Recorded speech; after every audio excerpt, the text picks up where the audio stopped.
everybody. Good morning, good afternoon, and good evening, depending on where you're watching in from. We're glad to have you here for today's topic on the top tips to help boost holiday sales and how e-commerce sellers can make the most of their holiday season this year.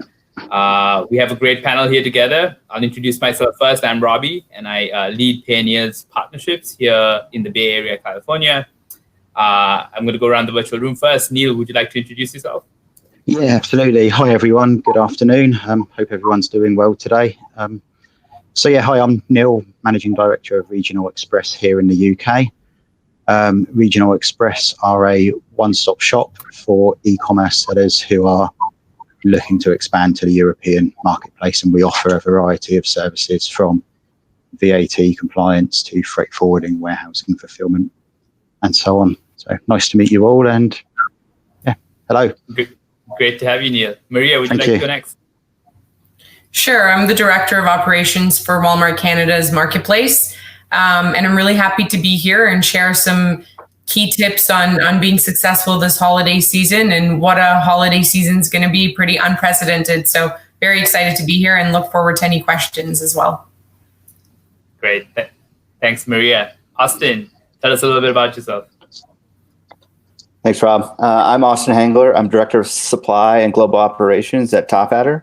Tophatter is a marketplace based out of San Francisco, California.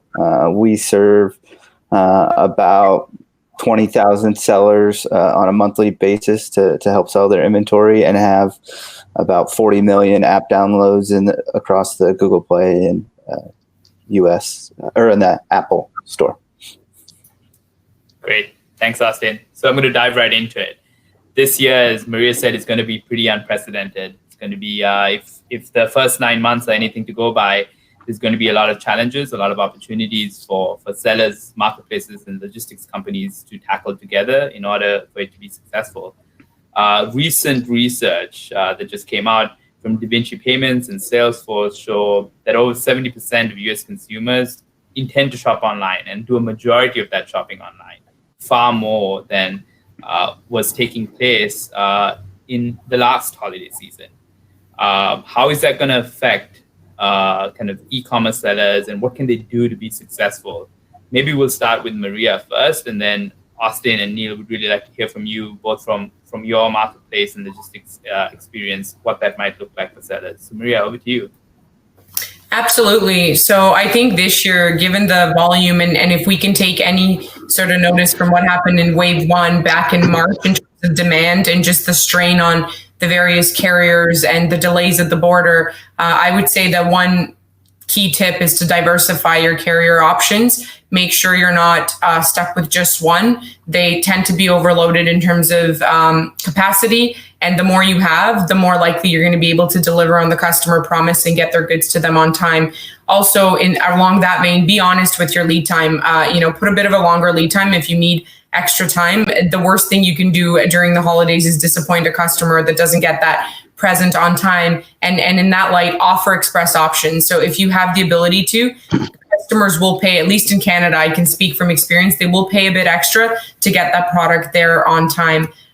The other thing that I would suggest is if you can have an in-country warehouse where you keep your top selling items, that will certainly help you get that product to the customer's door. For us, most of our sellers are China or US based, actually. So the delays at the border and just the handover from one type of carrier to another in country definitely causes extra time to be added to the lead times. And that can often delay or make the customer experience not ideal. So anything you can do along those lines to help is key. And then just around the actual management of your catalog and being online, it is more important than ever to have the proper inventory, to have the proper pricing, and to have the proper content online to really draw customers in. As you mentioned, most people are now shopping online, and a lot of companies have caught up in terms of having that channel open to their customers and really improving it. So the offer that's going to win is the one that kind of checks all the boxes on content, on pricing, on the look and feel, and just really drawing the customer in. Yeah. So it sounds like the end-to-end experience of being able to be successful online, whether that's getting the product in country, in the warehouse, at the right time, with the right speed, at the right price, having it visible and accessible and easily understood by the customer is going to be critical, especially as more of that spending moves online. Austin, would you agree? Is that also something you're seeing?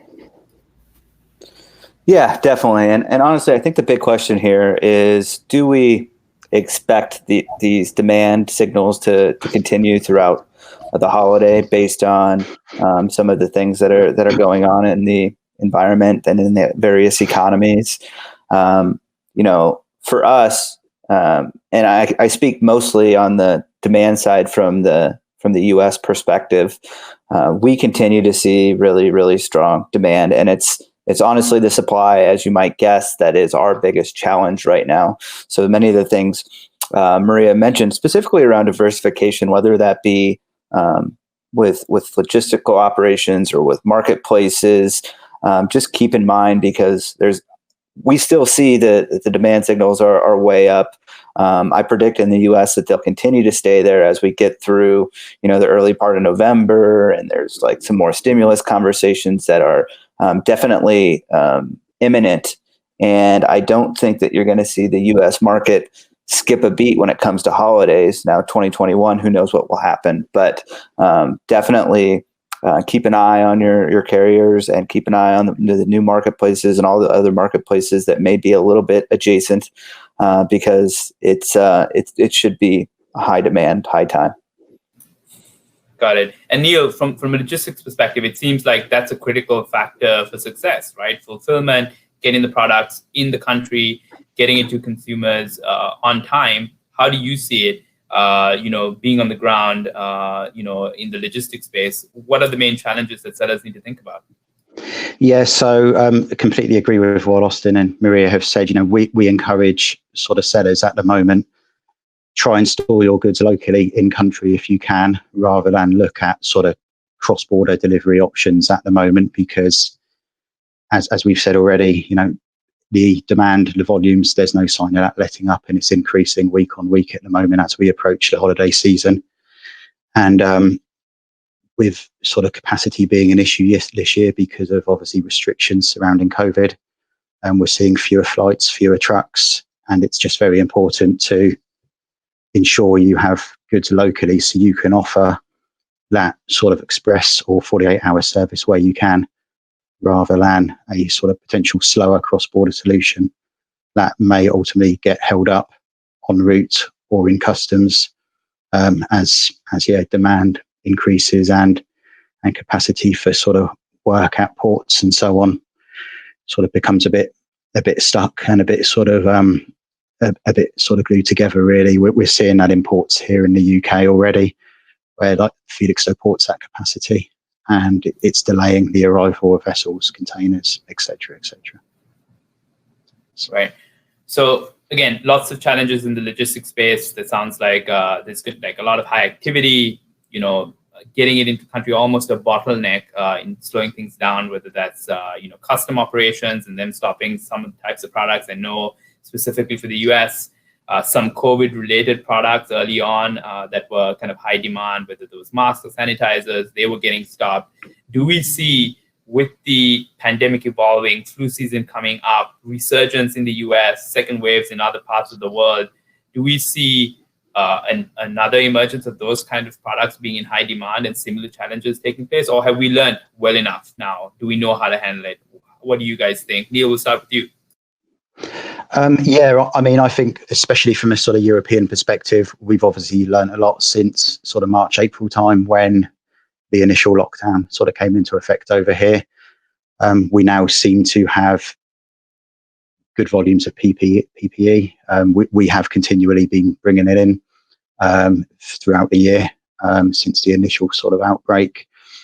So we seem now to be better prepared. We have low sort of volumes of stock here. And it's, not so much of a mad rush regarding that. Hopefully it sort of frees up space for us to sort of continue with sort of seller products and other areas of the e-commerce industry. Right. Maria, what would you think? Yeah, I would echo what Neil was saying. We definitely saw an increase in wave one. In fact, we were one of two retailers online that could service the need for the mass population. Obviously, the government was looking after healthcare workers. We aren't seeing nearly the same level of resurgence. We do see little blips here and there, like when back to school started, there was definitely a bit of a blip of kids' masks being purchased and even adult masks.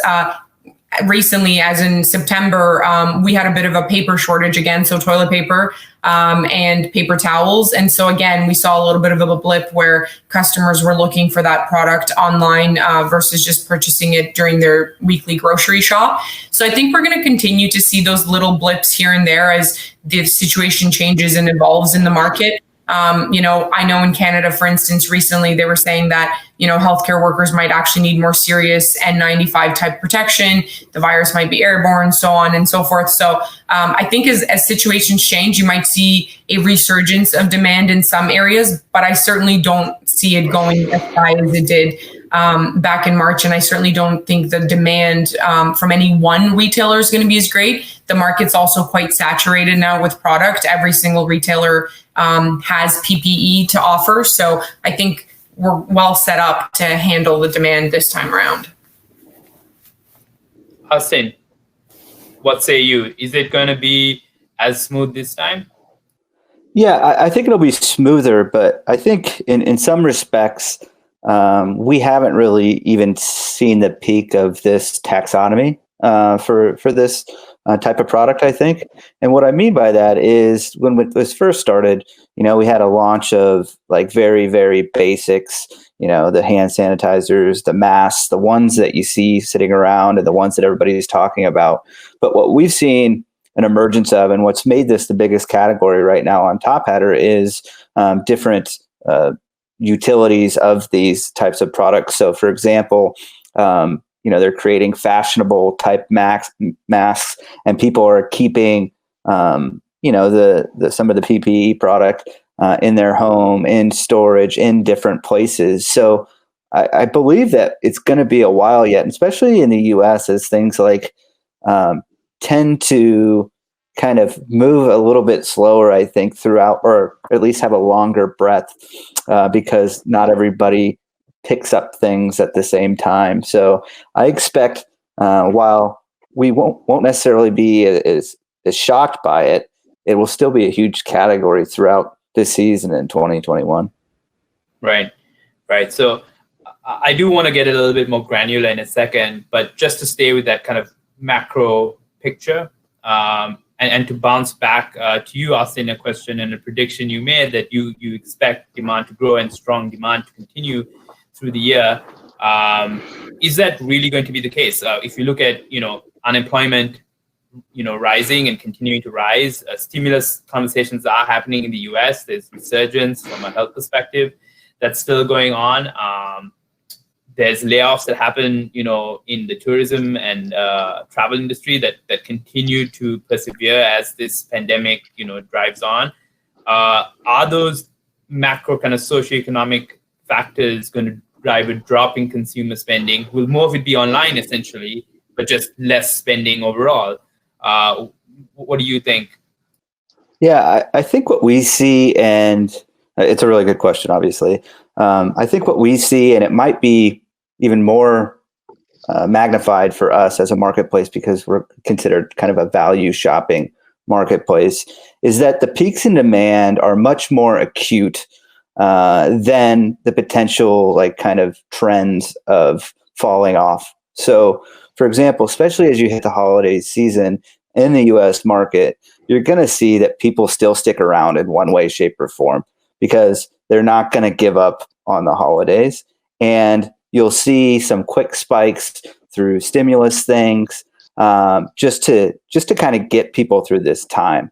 I'm really, really confident that demand is going to be through the roof online because people finally, A, learned how to shop online in some situations. B, it's easier. C, there's a bunch of different places that you can go find and find, quicker shipping and things like that. People probably won't realize the issues of logistics that will take place, and they'll still shop or they'll shop early. But I don't think that necessarily paints the right tale for what happens post holiday.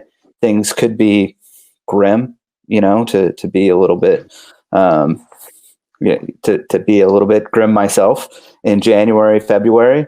But that's going to be like a slower process throughout 2021. I don't expect November and December to be weak at all. Got it. And Maria, would you concur? Would you agree that 2021 is going to be robust in terms of demand, and we'll see what happens in 2021? Is that your assessment as well? Yeah, I would absolutely agree. We're already seeing spikes in things like home workout equipment, like treadmills and ellipticals, and and we're not even in the key buying season quite yet.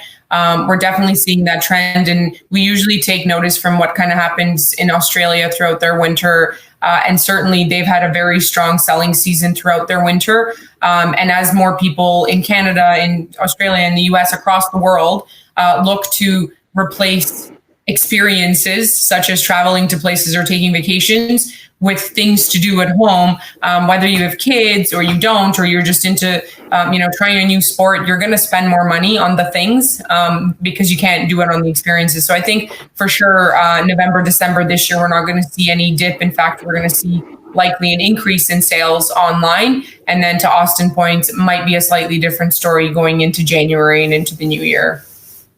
Got it. And Neil, are you seeing similar trends on the logistics side across the world? You guys ship, to all of the major markets in Europe and in the US. What are you seeing? Yeah, we're seeing sort of a similar sort of trend, really, where obviously, the economy globally has taken a significant hit. But as Maria said, fewer people are spending money on experiences, holidays, going to events, etc., etc. So they are sort of going to the online marketplace to buy what is effectively stay-at-home products. We've seen a huge increase in demand for products like board games, card games, those sort of things that you would generally stay at home and do with your family. And that's sort of where we're seeing that going at the moment. And yeah, there's absolutely no sign of seeing that letting up for the rest of 2020. 2021 maybe a bit of a different perspective as sort of a second wave potentially takes a grip, especially here in Europe, and with some of the sort of economic packages the government are providing coming to an end or a sort of reduction in what is being offered. It might, as Austin said, paint a pretty grim picture for early next year, but we will sort of wait and see. Yeah. So I have a question from the audience, and it kind of ties well into a question about getting granular and getting a little bit more specific. So I'm going to kind of guess the question to you guys. It essentially says, they're a seller in China, and it looks like it's 2 or 3 a.m. there. So kudos for joining. We appreciate and we're glad to have you. And the question is around what specific products should they focus on for the holiday season, and how can they understand better what products to really have in inventory, forward deploy, and work towards supplying consumers. Again, unprecedented season. I think that's a fair question. What products should they focus on? Maria, would you like to chime in first? Sure. So, again, it depends on the category. As I mentioned earlier, we're definitely seeing an increase in demand for workout equipment, as well as board games and also any outdoor sort of activities you can do in the winter. So that certainly, I don't think, is going to let up. Gaming systems and video games have seen a huge resurgence, not just with the new consoles, but even just, Nintendo Switch and other consoles that people are really looking to buy either for themselves or their kids as entertainment. And along that, TVs, iPads, headphones, all that is going to see a resurgence for Christmas. In terms of the smaller categories, or like, the more easily shippable from China, family Christmas pajamas, all about that athleisure still in terms of at home and being comfortable.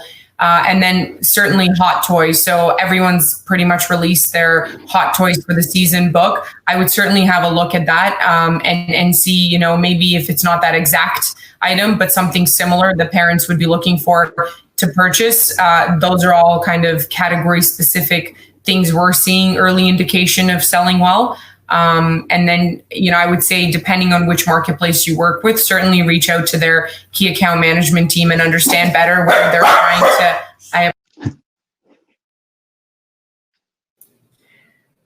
certainly see where they're trying to kind of place the focus on for their marketplace and what they're going to be advertising and what they're going to be showcasing the customer, and then go from there.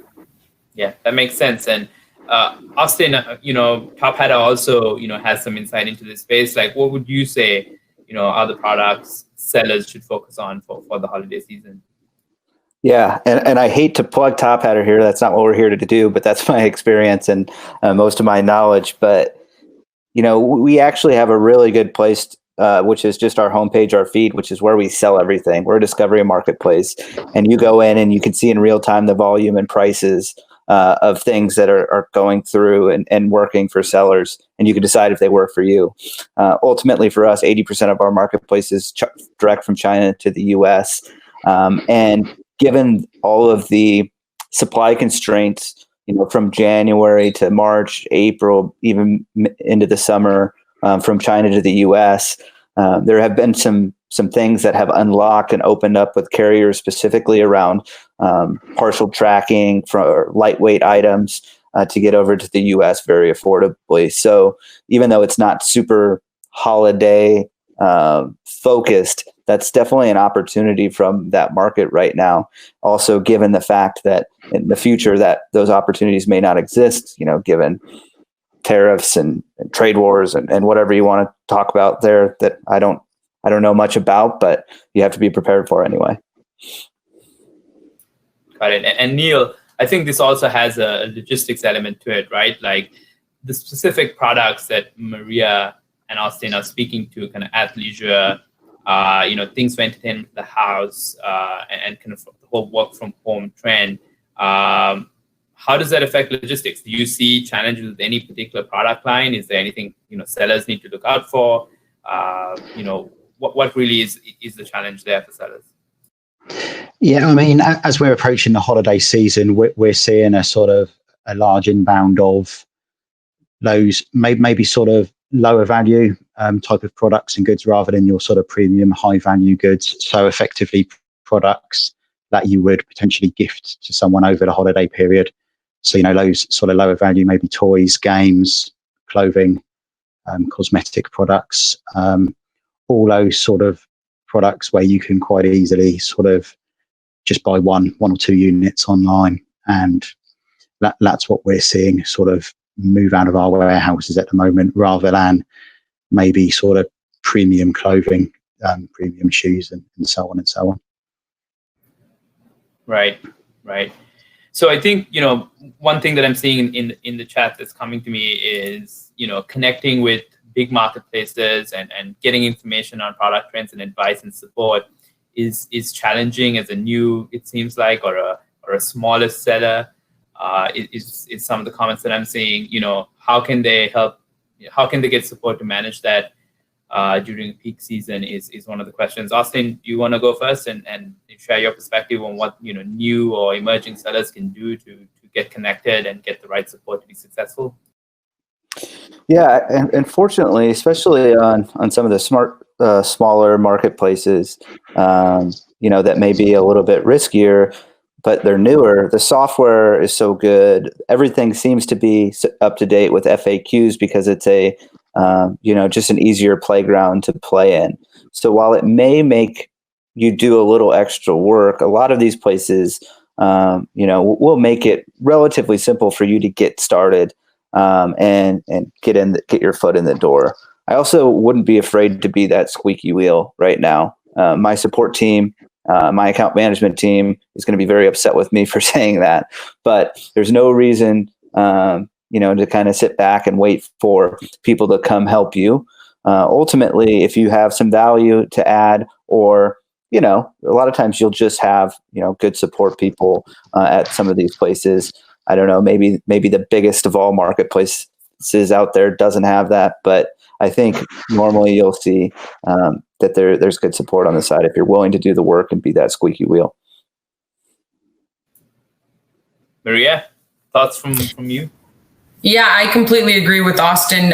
Even though we're Walmart Canada, and we're a much smaller marketplace than our counterparts in the US, and we actually have a very eager and dedicated team to help any new sellers with great ideas and with just great questions to be successful. I would say, make sure you're going through the right channel. In our case, it's always best to log a ticket. We have a very small support team. It's not, 1,000 people working behind the scenes and no one's ever going to see your question. It just helps us keep track of it and also identify any sort of underlying trends that maybe we can answer broadly to the seller community. But certainly if you have, your account specific questions, somebody from our key account management team will certainly reach back out to you and you can have a conversation with a live person to get the feedback. And to Austin's point, the squeaky wheel definitely will get heard. So totally recommend that. And don't be shy to ask the questions. It's your business after all. Great. So I think, Neil, from a support perspective, a new emerging seller, I think, what would you advise them to do for logistics, right? Like, because I think, as we've identified early on in this conversation, a key part of being successful is getting the product in country and to the consumer on time. How can they, be efficient in that effort? Yeah, I think in that regard, start now with logistics companies. The earlier you start liaising and learning the processes, what that logistics provider needs from you, then the more efficient the process is going to flow when your product is ready to move and to sell. I don't think there's any sort of scope in sort of sitting back on logistics while you sort of maybe define your products and get it ready to sell on the marketplace.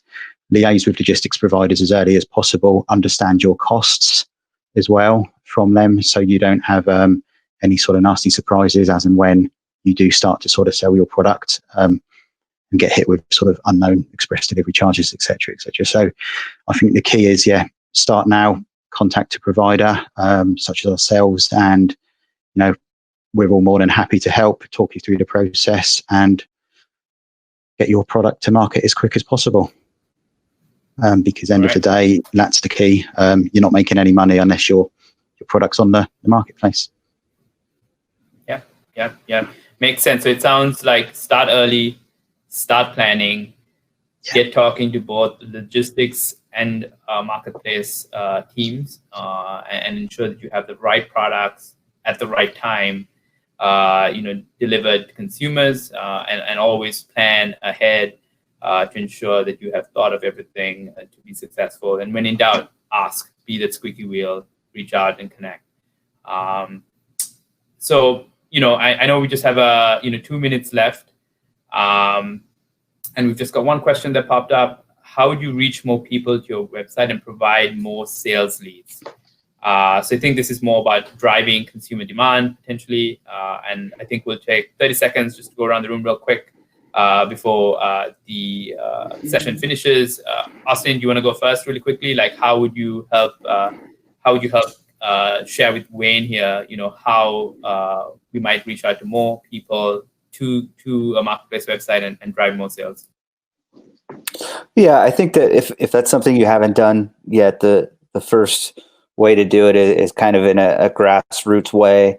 And, you could foray into some of the more granular, tough advertising channels. But I figure I would like to build my base with an email letter, make it very personal. Ultimately, you can stack those things through advertising. But right when you're getting started, you want to have a good relationship with those initial customers, know what they want, know why they're with you. So having a one-to-one connection and focusing on them is what I would do, try to build that base and that relationship. But obviously, there's other tools. The 800-pound gorilla is the Facebook and the social advertising and Google and things like that always work, but at a price. Yeah. I know we probably only have 30 seconds before we get cut off. Maria, do you want to get a word in there? Just 2 seconds. For us, it's all about the different marketing activities we're driving on our site for our marketplace. They're free. So just be aware of what's coming up, read the seller communication, and know when the deadlines are to submit your product, especially if you're new to site. If you can offer some great products at the right price, at the right look and feel for what we're advertising, you can certainly gain a mass following very quickly. So try and figure out what those marketing opportunities are that don't require you to spend a lot of money upfront as you're starting your business to build the following, and then buy into better ones would be what I would say. Great. Perfect. So I think we're at time, and we're probably going to get automatically logged off the platform. So before we go, I wanted to thank our fantastic panelists, Neil, Austin, and Maria. Thank you so much for taking the time to be here and share. And thank you for all our attendees for your many questions. If you have anything additional, please reach out to Payoneer. We'll help you get connected with the right folk to help you guys be successful. So thank you all very much, and have a good day. Thanks, everyone. Yeah, thank you, everyone. Thank you.